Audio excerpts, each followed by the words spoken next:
Hi, everybody. This is Jim again for TaxCredits2012.com. This is going to be part two. So we'll go right ahead here to step two, part two. Get the right attitude about your taxes. Man, this is like the most important part, and people never think about it the way they should. For example, you need to have an attitude about taxes that says enough is adequate. I don't know that I like that word so much. I think enough is a lot better. Or I'm not going to be paying any more than I have to legally. I want to emphasize the word legally there. You don't want to not pay taxes when you're supposed to. The IRS doesn't look down on you very well when you don't. So they have a tendency to come after you. So whatever you do, let's always remember when we talk about cutting taxes, we're talking about doing it legally. Overpaying your taxes is just crazy. You know, I don't know how many people I've heard from different places I've worked in my lifetime that said, well, I don't really worry about paying too much because, I'll get it back at the end of the year. Really? Are you sure? And besides, why give the IRS that money to play with during that time?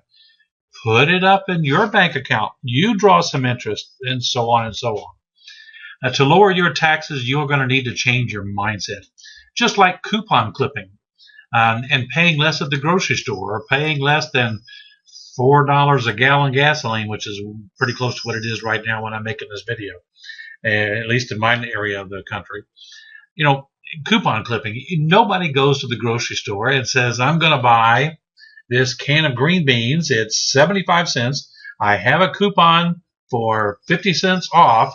Means I'll get this can of Del Monte green beans for 25 cents. But no, I'm going to pay the full price because it's the right thing to do. I'll pay 75 cents. Really? You're crazy. Use the coupon, for God's sakes. Like with me, when I buy gasoline in my truck, it holds, with the rates now, about $70 worth of gas each time I fill up. And that's about an eighth to a quarter of a tank in there at the time. I go to Walmart. I bought one of those little gift cards a few years ago at Christmas time. It's got a Santa Claus belt on it and all. It's the one I keep. And so I go in and I'll say, I want to put $60 or $70 on this gift card. And then I'll leave and I'll get my truck and drive over to the Walmart gas pump, which is usually out in front of the store, and I fill up. Currently, at the time I'm doing this video, Walmart is giving 10 cents off for each gallon. 10 cents. Holy moly. I'll take it. Prior to that, it was, I think, 3%. Listen, I'm not going to pay anything more than I've got to for gasoline, for green beans, for bread, for milk, or for Uncle Sam and all of his crazy taxes. I don't always agree with what they do with that money anyway, and I'm sure you don't. You may be liberal, you may be conservative, and both sides hate what Uncle Sam is doing with some of that money. And by the way, it's not just Uncle Sam. It's Uncle Sam in Washington. It's the Uncle Sam at your state legislature. It's Uncle Sam at your city hall. All these guys are trying to get their hands in your pocket, both hands and their relatives' hands, to take more of your money. So when we talk about overpaying on taxes, you take every penny you can legally deduct and keep it, and don't let them have it. Use it for you. It's crazy if you don't. Honestly. Now let's talk about one other thing. Form 1040, it's the IRS form. Now it may be different, depending on when you're actually looking at this video, the year the form has changed. But when you're looking and you're trying to figure out what actually you're paying, what are the taxes you paid? It's not line 71 if you happen to have that form in front of you. That's your refund quantity. That's how much you're getting back. No, it's not line 74, the balance due. By far the most vital number on that form is on the 1040 is line 62. That's the amount that you actually give the government when all things are said and done. Do you hear what I'm saying? It's not how much you're going to get back at the end of the year. It's not how much you got to pay, because at the end of the year, okay, I get back $500, but you paid $1,000, so $1,500 you actually paid in, but you overpaid by $5, so that means you really still paid $1,000.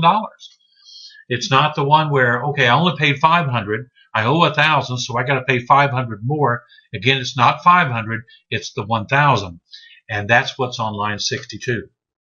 Y'all got that? Let's go on, get the right attitude. It says this is your total tax. That's that line we're talking about.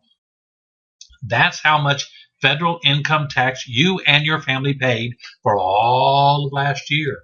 In relation to minimizing your taxes, it doesn't matter whether you got a refund or no matter if you had a balance due. By the way, where I live in Texas, and they have a tax-free day, no sales tax, usually right around the beginning of school time or something. I don't have any children, so I'm retired, so I don't remember the exact date, but gee whiz, man, buy everything you can that's tax-free that day. Think about it. Save more money. But just don't take the money and then go blow it somewhere. Take that money and put it into a savings account, and we'll be talking about that in the other steps in a little bit. It's not about just saving the money. Oh, well, I got some extra money. Let's go to the movie. Let's go buy a pizza. And let's put the money away for our future. What matters most is what was you and your family's total tax liability for the year. That's the important thing. That's the magic number that you really should just make your blood boil and your heart beat rapidly, where you feel like you're going to have a heart attack or something and you can't stand it. That's the money that you want to try to get back and not give to all these bloodsuckers out there. You want to keep it in your pocket, in your family, for your retirement. And we're going to tell you about that on the next video. So the next video, part 3, decreasing taxes could be a path to creating wealth. Really? We'll talk about that on the next video. See you there. Bye-bye.